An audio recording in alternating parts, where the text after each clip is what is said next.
Okay, well, hey, my name is Chris Sutton, and I'm here at the Amazingly Haunted Farrar Schoolhouse. And this has been a really cool experience. But you know what else is a really cool experience? Listening and watching Ghost Talk, because that's a cool freaking channel. The guy Aaron is a cool freaking guy, so watch it! Yeah. Welcome back to the most active paranormal show on YouTube. Hello again, my name's Aaron G. Thompson. With me we have Nick Simons. We are here for you guys in your news, and we want to talk about stuff via ghosts. Before we get into the talk, though, again, just recently we dropped some news where the Ghost Crier team is going to be doing an event, Scottish Rites Cathedral here in Moline, Illinois, the Quad Cities. Scottish Rites lad. It's it's going to be epic. It's going to happen on January 21st.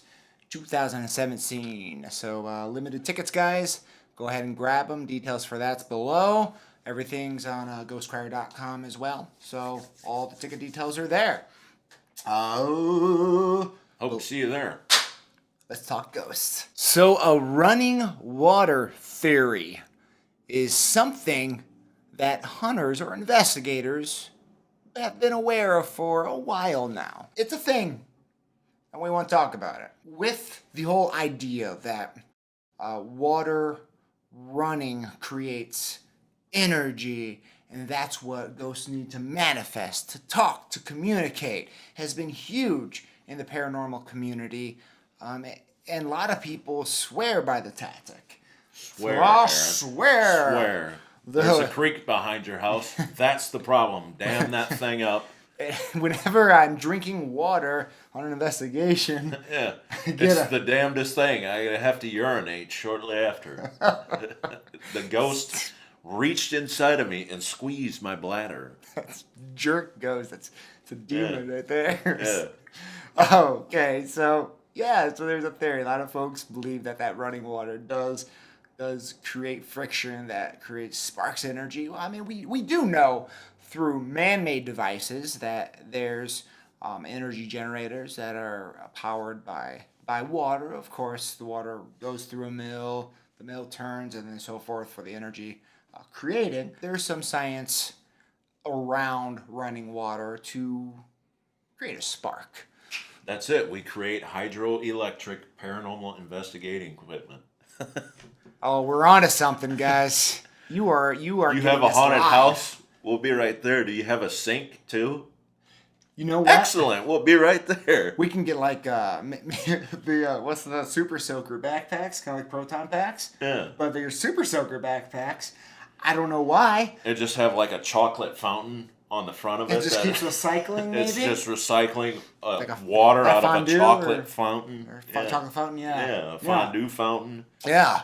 And you could dip like a fresh strawberry in it since it's just water.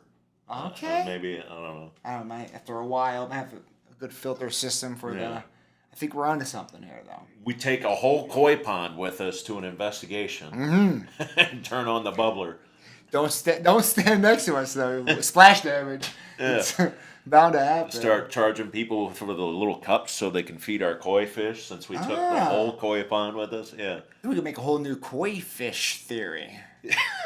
I like where this is. Koi fish cause hauntings. We just bridged to another, bridge goes over water. I tried something there. Yeah, what was that band that sang that? Bridge over troubled water. Koi fish. If you have a koi fish, I am telling you right now, get rid of your koi fish. Otherwise, a demon will come to your house tonight. It's proven. Paranormal activity spikes with koi fish activity. All right, that was all purely for entertainment. Speculation?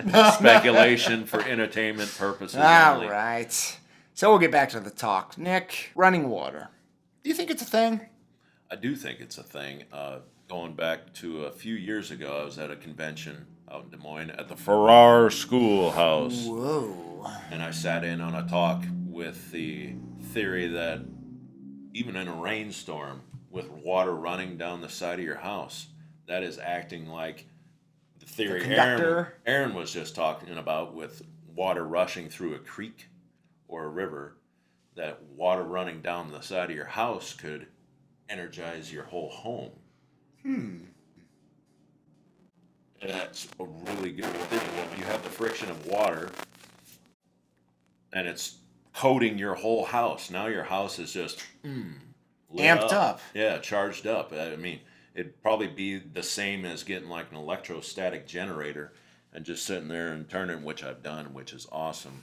It really amps up your investigation. So jump on Amazon and get you a electrostatic generator or a Von de Graaff machine. Is negatively charge the air with negative ions. Of course, I knew about the running water theory throughout my research and reading and so forth, but I've never proactively gone to a site to try out the theory. I wouldn't mind trying something more with the running water theory itself, because you bring up a good point. I mentioned earlier that once that water starts getting moving, it does generate kind of its own energetic resource.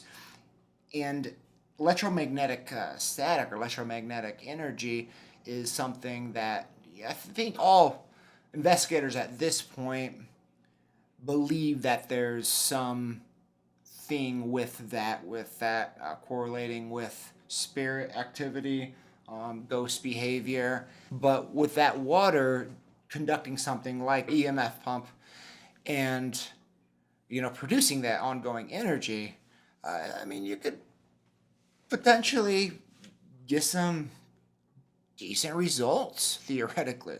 Yeah. EM pumps have actually created EVPs where an investigator asks, "Do you like that?" And they say, "No, it hurts us." It's the damnedest thing. It's wild, some of the responses people get Yeah. with doing sessions, like EVP sessions. And it's so funny because we get class A responses, and we've all heard those. Those are the ones that you can't disregard. Something was there. Let's say it was really spiritual. There's no one feeding in any voices, because most of the time, if not all the time, no one is feeding in those voices. But I gotta think like a skeptic at this time as well when I speak on this. How can a skeptic look at those responses and call blasphemy, call fake?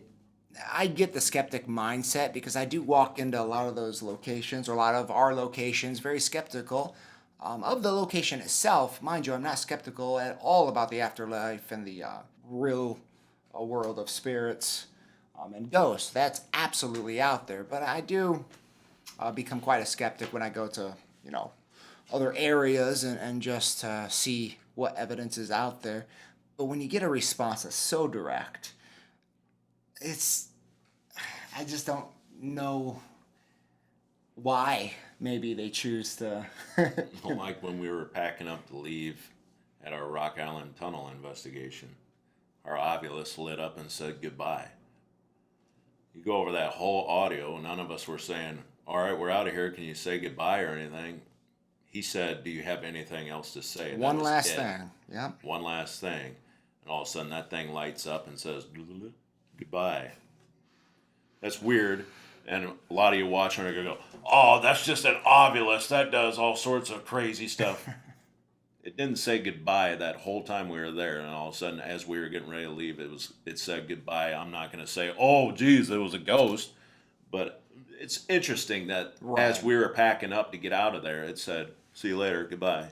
And though it's kind of a fishy machine to use, the Ovilus, or like machines like the Ovilus, there's some science behind it, guys. There really is. It's just not a word bank that randomly selects words. That's not the case at all. Yeah. There's a lot more to it. It's a lot deeper than I think people that maybe just watch the shows understand. So, in 10 years or so, when we're digging deeper into this field, when we're gonna figure out this communication thing, I think a lot quicker, than not. Probably at first, when I was getting into paranormal investigation, I really didn't think that the world would be convinced or would be able to have a good device in my lifetime. I wasn't worried when I found what I found. I was good to go, but I really didn't think I would be able to walk to my skeptic neighbor and say, ghosts exist, here's proof, blah, blah, blah. But the way some of these machines are coming out, I'll be honest with you, I think it's turning around. I believe we can get a device by the time I die that will allow us to speak. On his deathbed. Aaron, look, they did it. You look through here and you can see a ghost standing right there. Huh? Oh, no. By God, they did. Anything else you want to add? Mark his words, though, if we have to wear a chocolate fountain full of water off the front of our chests, Don't we'll judge do us. All right, guys. We're at the end of the discussion here, the talk. So we want the discussion to continue in the comment section below. So please continue the conversation there. We definitely like to chat. If you like to chat with us, always follow us or see what we're doing at ghostcrier.com. If you like what we're doing and you want to support us a little bit, give us $1 or $2 or share what you can. I mean, we're on Patreon at patreon.com/ghostcrier. It's a thing. It's an evolving, process because this is new, turning ghost hunting into a career. Not at all easy, and has its own challenges, but we feel we're going the right direction. It's an evolving process. In 1 year from now, this is going to look a lot different, but we got to be consistent, guys. Nick, where can they find you at? You can find me on Twitter, as well as him. True. And as well as the main Twitter page, at Ghost Crier. So if you don't want to talk to him or me, you can follow Ghost Crier and talk to either one of us, but behind the Ghost Crier wall. Ooh. Who is it? I wonder who it is. Is it Nick or Aaron? That's exciting. Yeah, that's exciting, guys. So it's like a Russian roulette version of communicating. Nick or Nick. I hope it's not Nick or Aaron. Oh, well, we're both the bullets. Yeah. All right, speaking of bullet, I guess. Happy Wednesday. Happy Wednesday, guys. Ghost achievement unlocked. Slam the door. You're shaking, scared. Live your life with so much fear. Wipe your eyes, hide your tears. Stop. Let me make this clear. This about you and me. No blind mutiny. Only para unity. Together we will see. Peace.